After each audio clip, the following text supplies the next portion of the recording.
අධිමානසිකත්වයේ අධිමානසික විද්‍යාව සහ මේ ශක්තියන් ගැන ලෝකෙම කතා කරනකොට ලෝකෙට දෙන්න උත්සාහ කරන ඔය කියන අධිමානසික ලාභීන් සහ ඔය කියන අධිමානසික ශක්තිය තියෙන පුද්ගලයන් මේ ලෝකෙට කිසිම දෙයක් දීලා නැහැ.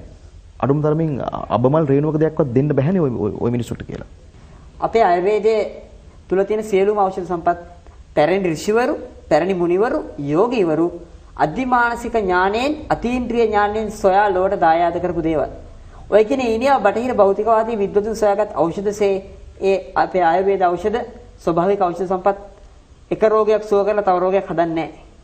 ඒ තමයි සැබෑ ස්වභාවික ඥානය තුලින් සබාධම ගවේෂණය කොට ඒ ගැඹුරු අධිමානසික චින්තනය තුල ලෝකට දායාද කළ මහා ඖෂධ. ඒ විතරක් නෙවෙයි සම්පත්. විමාන සූත්‍ර වෙනි මහා පොතපත. ඒ කතෘ අඥාත වුණා. එතමුන් සලකනවා ඒ රාවණා විසින් ලියන ලද්දක් කියයි. ඒ කතෘ අඥාතවරත් එවැනි පොතපතවල කුමාර තන්ත්‍රය වෙනි මහා පොතපතවල ඒ මහා ඍෂිවරු තම ඥාණයෙන් අධිමානසික ඥාණයෙන් සොයාගත් මහා ඖෂධ පිළිබඳ දැනුවත් තාක්ෂණික දැනුවත් ගැබ් වෙනවා සම්පත්. ඒ තමයි ප්‍රබලතම සාක්ෂි ලෝකයේ අධිමානසික විද්‍යාව අතීතයේ ඉතා ප්‍රබල ලෙස පැවති බවට සහ මේවායින් වැඩගත් බවට. ඉන්දික කොහොමද එහෙම කියන්නේ? දැන් අපිට එහෙම ප්‍රකාශයක් කරන්න පුළුවන්ද? අධිමානසික ශක්තිය තුල ඒ සෑම දෙයක්ම හොයාගත්තායි කියන කාරණේ. දැන් ඔබ ඍෂිවරුන්ට සම්බන්ධ කරලා කියනවා, ඖෂධ සොයා ගැනීම සම්බන්ධ කරලා කියනවා. නමුත් යම් ක්‍රියාවලියක අධ්‍යයන ක්‍රියාවලියක අවසාන ප්‍රතිඵලය වෙන්න බෑද ඒ සොයා ගැනීම? එසේනම් එවැනි කිසිදු තාක්ෂණික ඥානයක් නොතිබුණු කලක අධ්‍යයනයේ වෙන දෙයක් සොයාගත්තා නම් මෙබඳු තාක්ෂණික යුගයක ඔය කියන අධ්‍යයනය තුළින් කොතරම් දේ සොයා ගන්නට ඕනේද? සොයාගෙන තියෙන්නේ මොනවද? වර්තමානයේ තුල. ඉතා පැහැදිලි සම්පත්. ලෝකේ ඥාන ගවේෂණ ක්‍රම දෙකක් තිබෙනවා සම්පත්. ඔබ දන්නවද දන්නේ නැහැ. එකක් අධ්‍යාපනය, අනික අධ්‍යාපනය. අධ්‍යාපනය කියන්නේ සම්පත් ධ්‍යාපනය එහෙම නැත්නම් ධානය වඩන්න තරම් ආත්ම ශක්තියක් නැති, පෞරුෂයක් නැති බුද්ධිහීන පුතඥයාගේ විෂයක්. ධ්‍යාපනය කියලා කියන්නේ මනස තමාගේ අතුලාන්තයේ සොයා අතුලාන්තයේ ගවේෂණය කරලා ඒ අතුලාන්තයෙන් විශ්වය තමා පිළිබඳව අවබෝධ කරගෙන ඒ තුලින් විශ්වයට මහා ඥානයක් දායාද කරන ක්‍රමයක්. අධ්‍යාපනයේ නෙවෙයි සම්පත් ඔය සීල ඖෂධ වහකට ධ්‍යාපනය. අධ්‍යයනයේ වෙනකොට ඍෂිවරු ධානය තෝරගන්නවා. අධ්‍යයනය කියලා කියන්නේ මේ මනස අවුල් කරන මනස තව තවත් කුතුහලයටපත් කරන කෙලවරක් නැති හිස් නිස්සාර දෙයක් සම්පත්. අධ්‍යයනයේ අත්හැරලා ධානයට සමය දුනොත් යම් කෙනෙක් නිර්වෘල් අවබෝධයක් ඕනම විෂයක ගැඹුරටම දකින්න පුළුවන්. ඔබ කියනවා නම් මේ හුදු අධ්‍යාපනයක් කියලා සම්පත් වර්තමානයේ ඇමරිකාවේ ඉන්න මහා ක්වොන්ටම් භෞතික විද්‍යාඥයා තමයි දීපක් චොප්‍රා, ඉන්දියානු ජාතික. දීපක් චොප්‍රා කියනවා සම්පත් මේ භෞතික ශරීරය නැත්නම් මිනිස් ජීවිතය කියන්නේ power and data එකතුවක්. ඒ මේ ශරීරය තුල තියෙන්නේ තොරතුරු සහ දත්ත පමණයි කියලා. ඔව් කියනවා සම්පත් පැරණි ඍෂිවරු යම් දහක් දැක්කොත් ශාකයක් දැක්කොත් ඒ ශාකය ළඟ පద్මාසනෙන් හෝ භද්‍ර පරයන්කයෙන් ඉඳගෙන පළමුව ධානයට සමවදිනවලු. ධානගත කරනවලු තමන්ගේ මනස. ඊළඟට මේ භෞතික ශරීරයෙන් කරජ කයෙන් මනෝමය කය එළියට ගන්නවලු. එළියට අරගෙන ඒ මනෝමය කය අර ශාකයේ පුරාවට යවලා බලනවලු සම්පත් මේ ගහේ කොළෙන් අතු වලින් මුල් වලින් ගෙඩි වලින් මොන මොන රෝග වලටද ප්‍රතිකාර කරන්න පුළුවන් කියලා. මෙන්න මේ විදිහට කියලා ලෝකේට ආයුර්වේදයේ දායාද කළේ නූතන මහා ක්වොන්ටම් භෞතික විද්‍යාඥ දීපා චොප්‍රා කියන ඔහුගේ පොතපත තුල සම්පත්. ඉන්දික අධිමානසික විද්‍යාවත් එක්ක ඔබ ඉන්නේ පෙරදිග මතයේද අපරදිග මතයේද? මහා කවි කාලිදාස ඔබ අහලා තියෙන ඉන්දියාවේ. කාලිදාසයන් තැනක කියනවා නූතන වූ සියල්ල නිවැරදියයි හෝ පැරණි වූ සියල්ල යහපත්යයි බුද්ධිමතුන් නොපිළිගත යුතුයි කියලා සම්පත්. ඒ නිසා පැරණි පෙරදිග අධිමානසික විද්‍යාවවත් යෝග විද්‍යාවවත් නූතන බටහිර පැරාසයිකොලොජි කියන ක්වොන්ටම් වාදයේ ක්වොන්ටම් භෞතික විද්‍යාව සමග සුසරව ඒකාත්මික ගමනක යන බටහිර අධිමානසික විද්‍යාවවත් පරම සත්‍යසේ මා වැළඳගන්නේ නැහැ සම්පත්. ඒ දෙකෙන්ම මට ගන්න පුළුවන්, මට පිළිගත හැකි, මට ප්‍රයෝජනෙට ගත හැකි අංශයන් මම ප්‍රයෝජනෙට ගන්නවා සම්පත්. ඉන්දික කෙනෙකුගේ ඕරායක ඔස්සේ කෙනෙකුගේ ඕරායක බලලා කියන්න පුළුවන් කමක් තියෙනවද ওই විද්‍යාවට අනුව? අධිමානසික ලාභියෙද්ද ඒ ශක්තිය හොඳට තියෙන කෙනෙක්ද කියලා? ඔව්. ඕරායක කියන එක ඔය මෑතක මේ සිමියන් කිර්ලියන් කියන රුසියානු ඡායාරූප ශිල්පියාට පරීක්ෂණය වුණු අත්හැරදීමක් නිසා නිර්මාණය වෙන කිර්ලියන් කැමරාව හරහානේ සම්පත් බටහිර විද්‍යාඥයන් ඔක හඳුනගන්නේ. නමුත් ඕක අපේ පෙරදිග විද්‍යාවේ ඉතා ඈත ඉඳලා හැදින්වෙනවා බ්‍යාම ප්‍රභාව කියන නමින්. ඒතර මේ බ්‍යාම ප්‍රභාව රශ්මි මණ්ඩලය කොයිතරම් දුරට ප්‍රබලද කොයිතරම් දුබලද කියන කාරණය මත ඔහුගේ අධිමානසික ශක්තිය පමණක් නෙවෙයි. ඔහුගේ පෞරුෂ ලක්ෂණ, ගති ලක්ෂණ සහ ලෙඩ රෝග ගැන පවා කියන්න පුළුවන් සම්පත්. එතකොට මේ යෝගීවරු අනුන්ගේ හිත් කියවන්නේත් ඔය ඕරා එක දිහා බලලා. ඒ හිත් කියවන ක්‍රම කීපයක් තියෙනවා. දැන් මට ඔබේ සිත කියවන්නට අවශ්‍ය නම් මම චතුත්ථ ධානයේ සමයේදී පරචිත්ත විඥානය ලැබු යෝගීවරයෙක් නම් මට පුළුවන් ක්‍රම කීපයක් තිබුණා. එකක් මම S2 පියාගෙන ඔබව අරමුණු කරගෙන කෙලින්ම ඔබේ හෘදය වස්තුවට මනස එල්ලකොට ඔබේ හෘදය වස්තුව තුල ලේ ධාතුව ක්‍රියාත්මක වෙන ආකාරය දිහා බලලා ඔබේ සිතුවිලි කියවන්න පුළුවන් සම්පත්. ඔබ දැන් ඉන්නේ මොනසේ වගේ සිතුවිල්ලකද කියලා. එසේ නැතිනම් ඔබේ පිටතට විහිදෙන ඕරා එක දිහා අධ්‍යාත්මික ඇසින් එහෙම නැත්නම් මනෝමයකයින් මනෝමය ඥාණයෙන් බලලා ඒ ඕරා එකේ වර්ණනුවත් ඔබේ සිතුවිලි ගැන කියන්න පුළුවන් සම්පත්. බොහෝ විට යෝගීවරුන් කරන්නේ ඕරා එක දිහා බලලා සිතුවිලි ගැන කීම සහ ලෙඩ රෝග ආදී හඳුනා ගැනීම. අපේ ශරීරයට යම් බලවේගයක් ඇතුල් වීම. මේ ඕරා එකේ ශක්තිය අඩු වීමත් එක්ක. එහෙම අවස්ථාවකින්දික අදිමානසික ලාභියෙකුට මේ සිදුවීම වෙන්න බැයිද? අපි හිතමු කමාන්ඩෝ කෙනෙක් ඉන්නවා යම් ගමක. ඒ කමාන්ඩෝ වරයාට සම්පත් සාමාන්‍යයෙන් ගමේ ඉන්න ඔය සාමාන්‍ය චණ්ඩියකින් තර්ජනයක් එල්ල වෙන්න තියෙන එකට අඩුද වැඩිද? අඩුයි නේද? අඩුයි නැතිම තරම්. හැබැයි ඒ කමාන්ඩෝ වරයාට දරුණු ත්‍රස්තවාදියෙකුගෙන් අභියෝගයක් එල්ල වෙන්න බැරිද සම්පත්? පුළුවන් නේ. යෝගීවරයෙක් වෙන්න සම්පත් භූත බලවේග වලින් වෙන බලපෑම් නම් අඩුයි තමයි. ඒ කියන්නේ භූත බලවේග වල හානි කරන්න බෑ තමයි. හැබැයි සමහර අය ඉන්නවා සම්පත් මේ හිතුවක්කාර සහ බොහොම මේ පාතාල මට්ටමේ දේව කොට්ටාස සම්පත්. යක්ෂණ වෙන හඳුනන. හැබැයි අන්නේ දේව කොට්ටාස වල තර්ජනයේ ලක් වෙන අවස්ථා තියෙනවා. උඩ උදාහරණයක් කියන්නම්. මේ සරියුත් මහරහතන් වහන්සේ එක අවස්ථාවක මේක තියෙන්නේ සම්පත් කුද්දක නිකායේ උදාන පාළිය. කෙනෙකුට අවශ්‍ය නම් කියවන්න පුළුවන් නිසායි මම මුලාශ්‍රය කියන්නේ. කැමති කෙනෙකුට බලන්න පුළුවන්. සරියුත් මහරහතන් වහන්සේ ධානය සුවෙන් මේ ධානයේ සමවැදිලා ඉන්නවා සම්පත් එක්තරා ස්ථානයක. ඉතින් මේ මෙතනින් අහසින් ගමන් කරනවා දිව්‍යමය යක්ෂ සේනාධිපතිවරු දෙන්නේ. ඒ කියන්නේ දෙවිවරුන් ඔවුන් පෙරපින් බලෙන් හැබැයි ඔවුන් අර දුෂ්ට සිතුවිලි නිසා යක්ෂයන් නමින් තමයි හඳුන්වන්නේ. ඒක යක්ෂ සේනාධිපතිවරයෙක් කියනවා මට හරි ඒ කියන දවස් සම්පත් සරියුත් මහරහතන් වහන්සේ හිස බාපු දවස. මට හරි ආසයි කියනවා මට මේ ආසාවක් දෙන්නවා කියලා කියනවා. සරියුත් මහරහතන් වහන්සේගේ අර ශ්‍රමණයාගේ දිලිසෙන තට්ටේට පහරක් ගන්න සම්පත්. ඊට පස්සේ අනිත් යක්ෂ සේනාධිපතිවරයා කියනවා මේ ශ්‍රමණයා 이르දි බල සම්පන්න ශ්‍රමණයෙක් වෙන්න පුළුවන්. මේ ශ්‍රමණයා ධානලාභියෙක් වෙන්න පුළුවන්. ඔබ මේ ශ්‍රමණයාට හිංසා කිරීම තුළ ඔබට අනර්ථයක්මයි සිද්ධ වෙන නිසා ඔබ අදහස අත්හරින්න කියලා. මේ යක්ෂ සේනාවේ නෑ දෙවනුවත් කියනවා නෑ නෑ මට හරි ආසයි කියනවා අර ශ්‍රමණයාගේ දිලිසෙන තට්ටේට පහරක් එල්ල කරන්න. අර අනිත් යක්ෂ සේනාධිපතිවරයා තුන්වරක්ම ඔහුව වළක්වන්න උත්සාහ කරන නමුත් අසාර්ථක වෙන අන්තිමට සරියුත් මහරහතන් වහන්සේ කිසිර තද්ද බල පහරක් ගන්නවා සම්පත්. මේ යක්ෂ සේනාධිපතිවරයා. උදානපාළියේ කියනවා මේ පහර කොයිතරම් සැරද කියනවා නම් කොයිතරම් දරුණුද කියනවා නම් සද්දන්ත කුලේ ඇතෙකුට මේ පහර ගැහුවා නම් ඒ ඇතා එතන මැරලා වැටෙනවා කියලා කියනවා.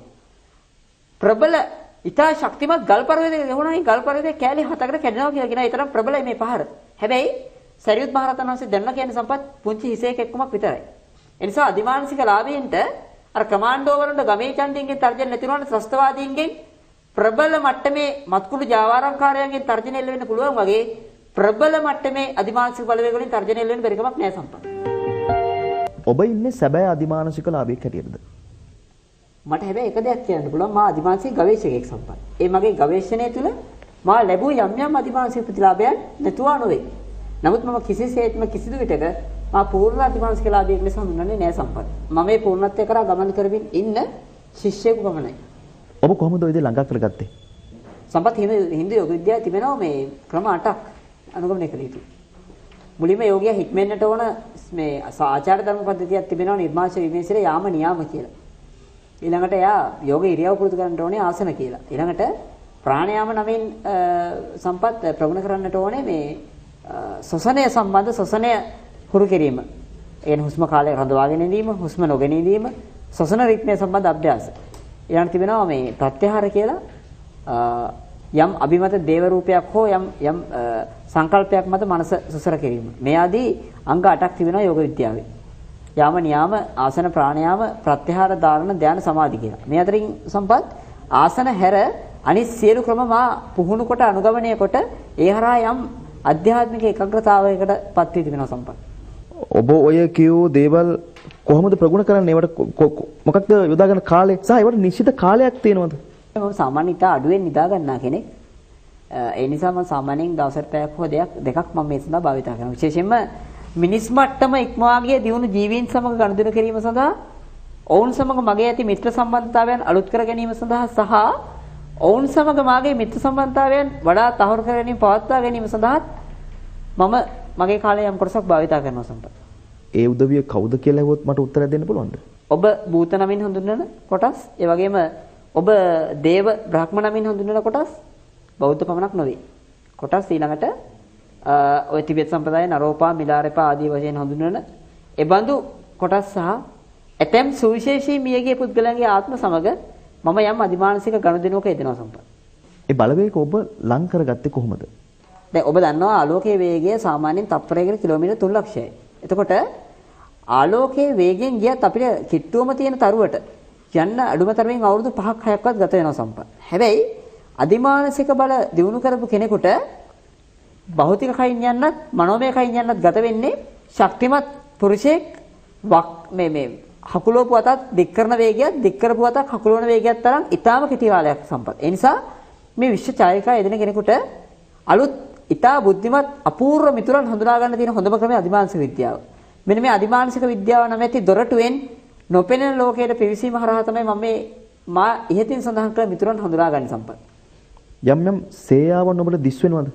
මම යම් මොහොතක ධානයකට සමවැදිලා එහෙම නැත්නම් අපි කියමු ධානය පැත්තකින් ඉඳලා භාවනාව තුළ යම් ගැඹුරු ඒකාග්‍රතාවකටපත් වෙලා මේ භෞතිකයෙන් නික්මුණාට පස්සේ මම තවදුරටත් ඉන්දිකතරවත් නෙවෙයි සම්පත්. මම විශ්ව ජීවියෙක්.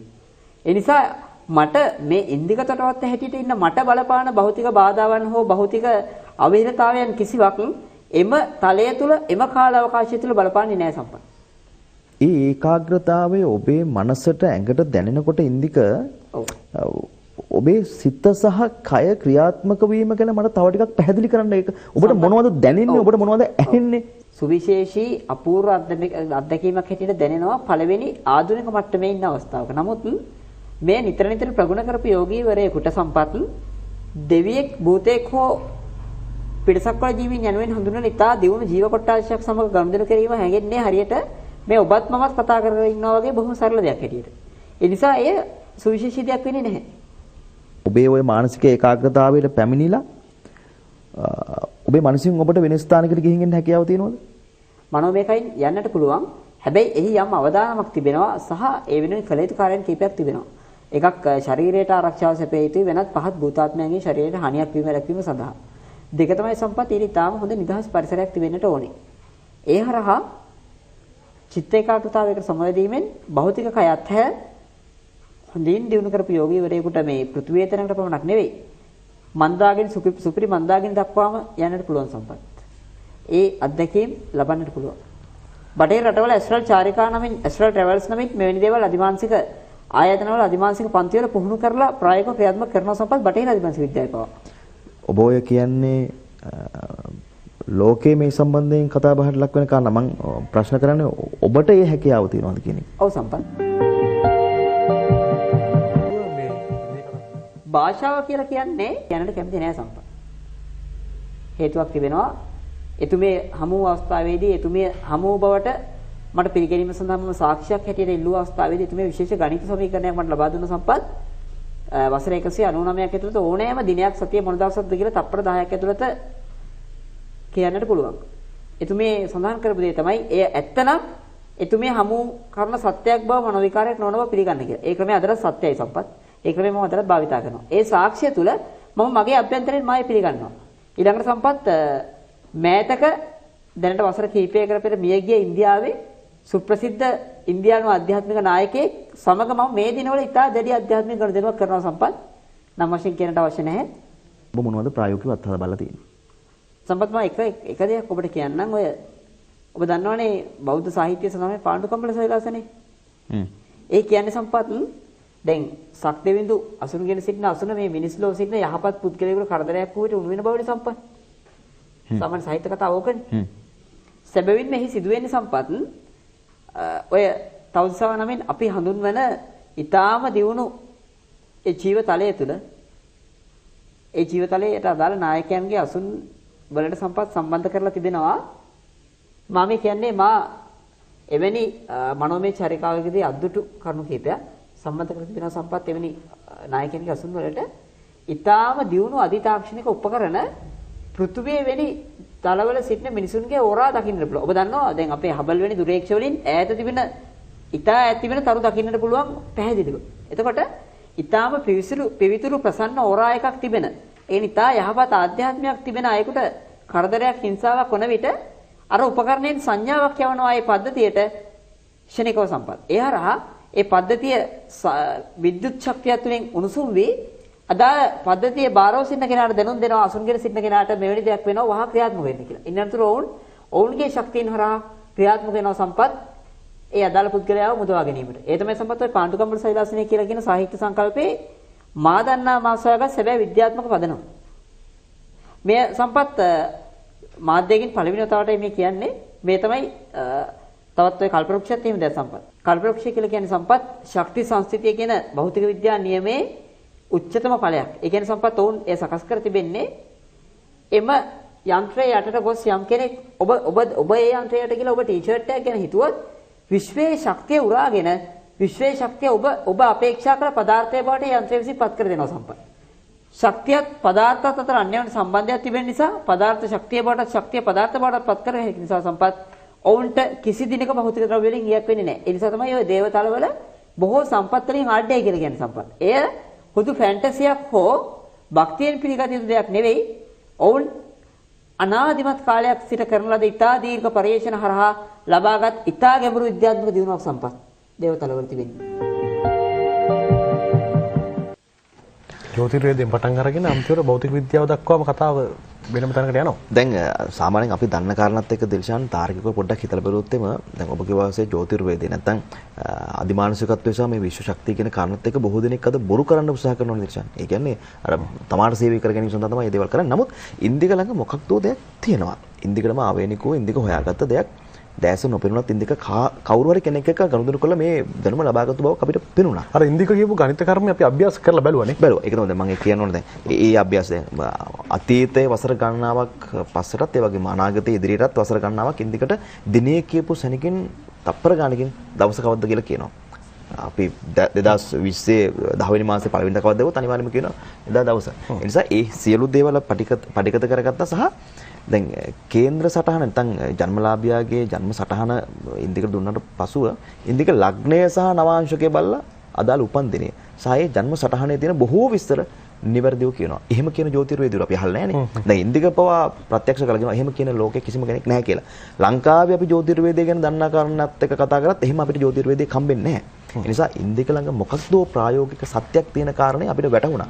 ඒ සියල්ල පටිගත කරලා තියෙනවා අංජන ගාව ඔක්කොම ලබන සමානට.